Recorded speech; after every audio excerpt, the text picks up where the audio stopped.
Tonight starts the new season for the Northern Illinois men's basketball team with a completely new roster. 7 freshmen, 7 Division I transfers, and 2 junior college transfers.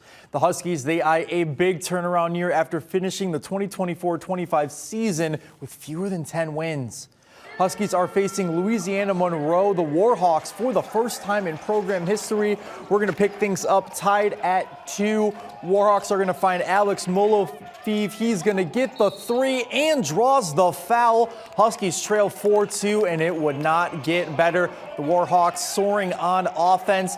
They would get on a scoring surge. This is 2 of Christian Lewis's 22 points for ULM. NAU trails 15-4 at one point, just 3.5 minutes into the game, but they would rattle off 8 straight points in the next 3 minutes. That is Jao Aituka. Count the basket and the foul, 15-12, and then just past the midway point here, it is Gustav Winter getting state line slam going early. The college version, that is 13-19.